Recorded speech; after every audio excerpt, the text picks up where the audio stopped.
ഞാനിവിടെ വന്ന് കുറച്ച് മതപുരോഹിതന്മാരെ കണ്ടു, അച്ഛന്മാരെ കണ്ടു, സിസ്റ്റർമാരെ കണ്ടു. അവരൊക്കെ പറയുന്നു നാരായൺപൂർ എന്നൊക്കെ പറയുന്ന ഭാഗത്ത് ഒരുപാട് മലയാളി അച്ഛന്മാരും മലയാളി സിസ്റ്റർമാരും ഒക്കെ ഉണ്ട്.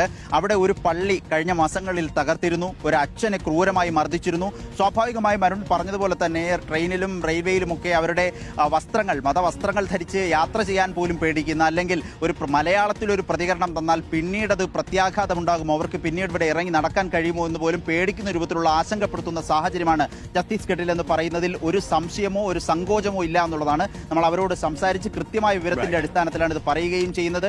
അതുകൊണ്ട് തന്നെ എല്ലാ രേഖകളും ഉണ്ടായിരുന്ന ഒരാൾക്ക് നമ്മൾ ആ ദൃശ്യങ്ങളിൽ കാണുന്നുണ്ട്, ഒരു സ്ത്രീയാണ്, ബജ്രംഗ് ദളിന്റെ പ്രവർത്തിക്കുക ഒരു സ്ത്രീ അവരെ ഭീഷണിപ്പെടുത്തുകയാണ്. നിങ്ങൾ എന്തിനാണ് എവിടേക്കാണ് പോകുന്നതെന്ന് നിങ്ങൾക്ക് അറിയുമോ എന്ന് ചോദിക്കുകയാണ്. ഏതായാലും ആ ഭീഷണിയിൽ മൊഴി മാറ്റിയാൽ അത് അതൊന്നും വലിയ പ്രശ്നമില്ല ശാസന, അതൊന്നും വലിയ പ്രശ്നമില്ല.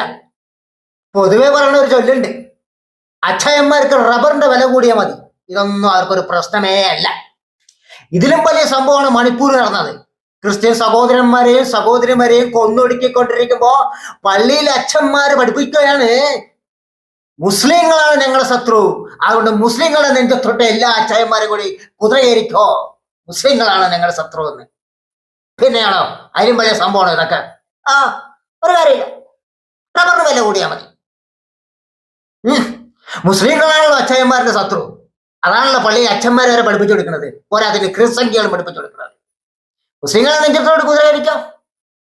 അതുകൊണ്ടാണല്ലോ സംഖ്യകളുടെ ആസനവും തടവി അവരുടെ ആസനവും താങ്ങി കോണവും അലക്കി കൊടുത്ത് അങ്ങ് വെളുപ്പിച്ച് കൊടുക്കണത്.